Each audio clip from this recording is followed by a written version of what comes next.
44, Daniel Pardini, and number 52, Justin Clayton. The Menlo Knights bring a 2-0 record to their non-league matchup here today against Justin Siena. I am Casey McGuire, joined by Ray Calcagno on another CCSA production. And Ray, should be a good game today as the Knights head up to Napa to take on Justin Siena. Both teams 2-0 coming into this ball game, so it's a good test for both squads. Well, Casey, you're right about that. Both teams undefeated. Menlo's traveling again and got a little bit of a bus ride, not as long as their first game. And we see here that Justin Siena is going to defer. It's interesting, they run an option-type offense, and I'd like to take just a minute to try and talk about that. It's a triple option, which means you've got a dive back that may get the ball. The quarterback may fake it to him and keep it, so the quarterback could keep it. That's your second option. And then they have a pitch man where they would pitch the ball. So there's the triple option, which is three possible three-pronged attack or three possible ball carriers. So Menlo will have their hands full on defense. They are primarily a running team, at least that's what they've shown thus far, and now we're ready. Kickoff about ready to get going. As Ray mentioned, Justin Siena, the Braves, our second Braves team of the year. Hamilton City was also the Braves. They are about to kick it away as it's a nice night for football here in the Napa area. A bit windy, but a gorgeous field here at Justin Siena. Back deep for the Knights is Chris Ryan and Jerry Rice Jr. And we are underway, game number 3 of the 2008 season, taken by Ryan at the 15-yard line. He's got a seam up the middle, breaks a tackle, still on his feet, 40. He's got blockers out in front. This could be big for Menlo. Down to the 30, one man to beat. Touchdown Menlo to start. Well, Casey, I don't think you could get a better start.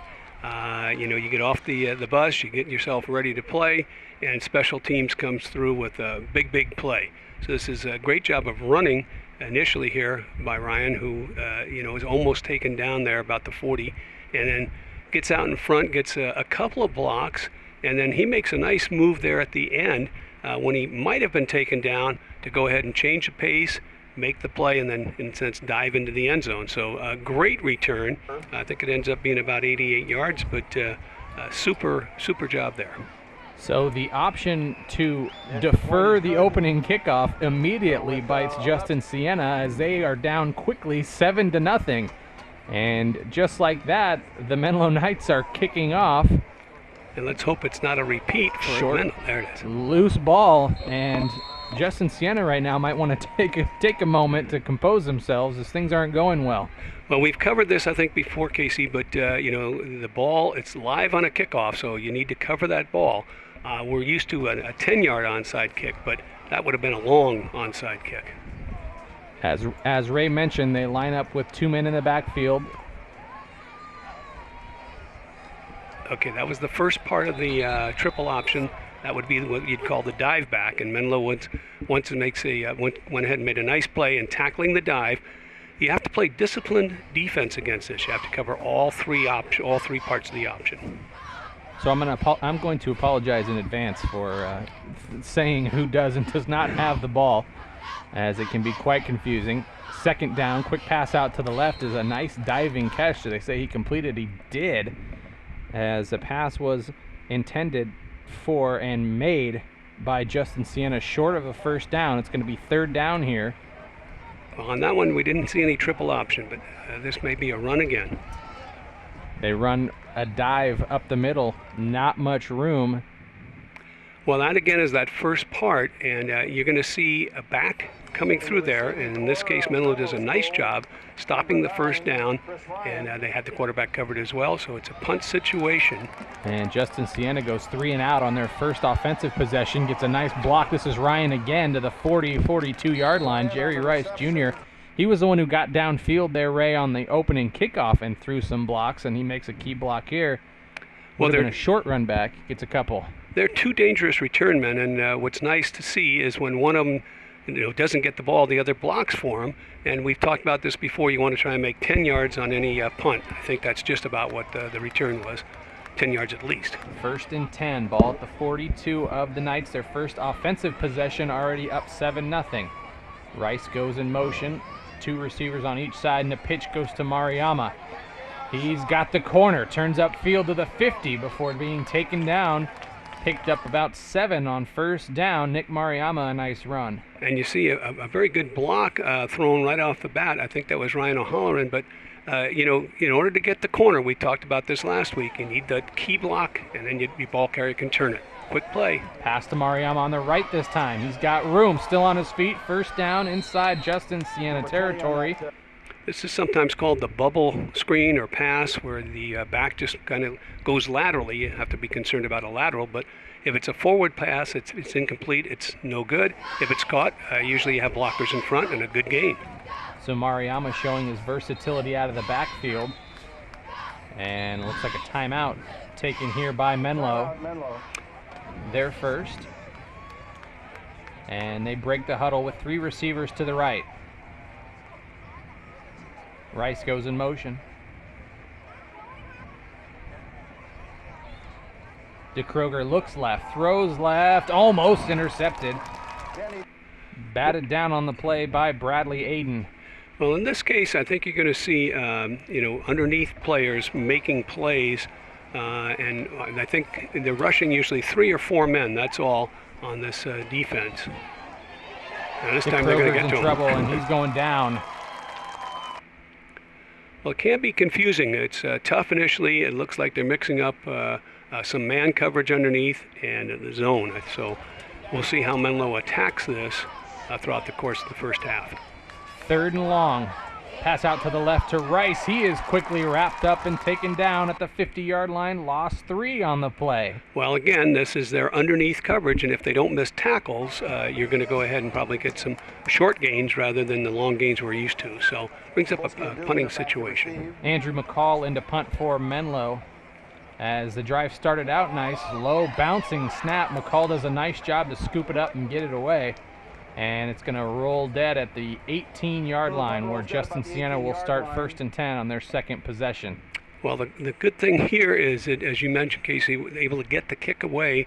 The snap was not, you know, perfect by any means, but big play right there. So Menlo's going to go back on defense, 82 yards away, which is pretty good. Great field position set up by their defense and their kicks.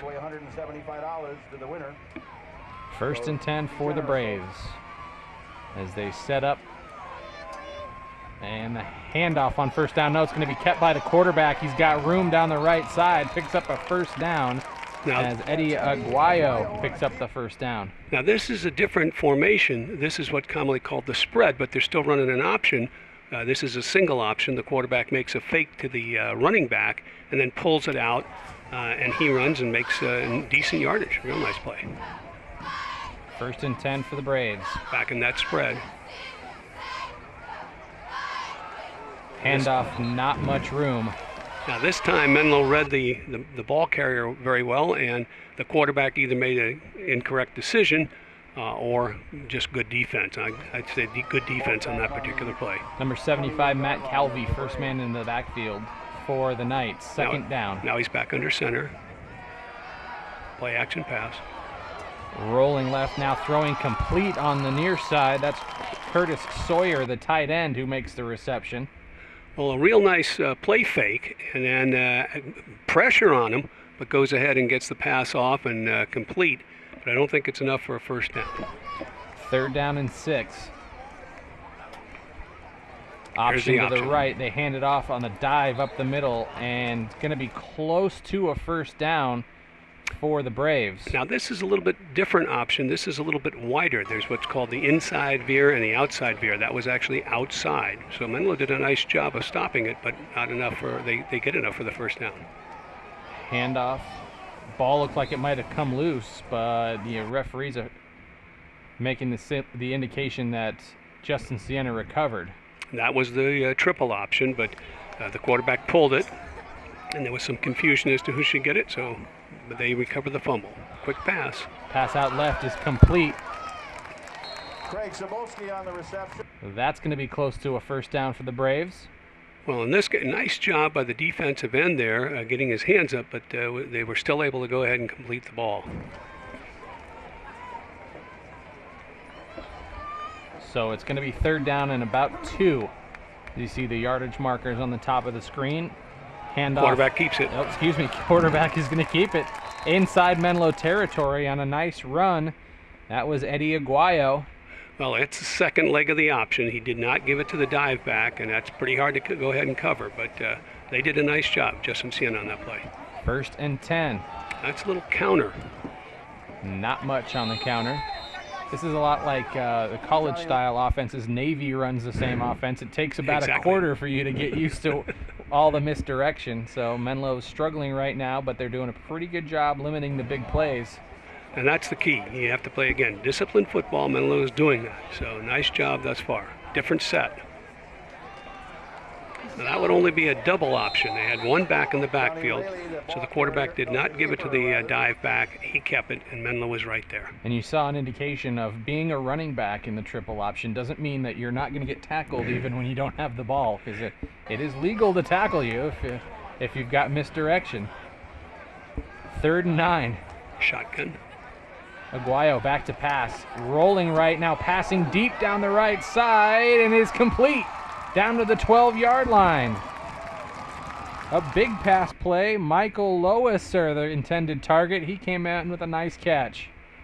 Well, they do a nice job on this, and what they end up doing is, it's a long pass. They read the coverage. Somebody was underneath, so they went deep, and they made that first down, and it's just about the 12-yard line, it looks like. Aguayo's got it. He's in trouble. Scrambles, gets free, and he picks up positive yardage on the play. Nice athletic play by the quarterback of the Braves. Picks up 3. Well, that's what you have in this offense. You have a decision maker and a very good athlete, sometimes often a better runner than passer, and you saw his skills right there. He, what looked like it might have been a sack, he ends up making a positive or plus yardage play. 2nd down 6 for the Braves. Trailing 7-0, first quarter, time winding down. Shotgun. Aguayo looking towards the end zone, corner, and it's incomplete. The nearest man was the Menlo Knight. Pass goes incomplete. 3rd down. Well, I think you're happy to see, in this sense, to see what is a passing formation for Menlo. And so this is going to bring up a 4th down play. We'll see if they elect to go with a field goal or try for the, this is 3rd down, so. 2 men in the backfield for the Braves. Aguayo is in trouble. Passes over the middle and complete, and that might have been close if it had been completed. A little bit of room to run for Curtis Sawyer. I think that was a tight end delay, and that was definitely thrown to the tight end. The 2 backs ran flare patterns, pulling the linebackers out of there. So it was a real, nicely designed play, but unsuccessful. So this is going to bring a field goal try here. Jordan Grubbs on for the field goal, and it is good. So Justin Siena goes about 75 yards on this drive, and they pick up 3 to get on the scoreboard as Menlo leads 7-3 as Jerry Rice is back to pick it up at the 4-yard line. Rice has got room. He's still on his feet to the 40, and now he's breaking away. Kicker to beat. That's not going to happen. 20, 15, 10, touchdown Menlo. 2 kickoff returns for touchdowns in the first quarter. Well, Casey, this is pretty amazing. You usually don't see. That was the 1-yard line, not the 4-yard line. I saved a couple yards. So a 99-yard return. Here is a great move right here, and then this nice cutback when, as you mentioned, there's the safety or a kicker in this case, and it's not going to happen. He's not going to catch him. And the only thing I would say is once you realize that the ball is past you, don't attempt to block. That's the easiest way to go ahead and really draw a penalty. Yeah, and for the Menlo kicking team, the ball was past them fairly quickly. As here's a bobbled snap, and now rolling right. Throw it if you... Diving to the end zone. That's going to be just short, as Brig Badger was the man who tried to make something happen after the bobbled snap. So Menlo is going to settle for the touchdown, 6 points. They lead at 13-3. On the extra point, that's the only play like it in football. You can do anything, throw it, run past, do something, because the defense cannot score on that one. Another bouncing kick taken at the 18-yard line, and I'm interested to see here, Ray, the Menlo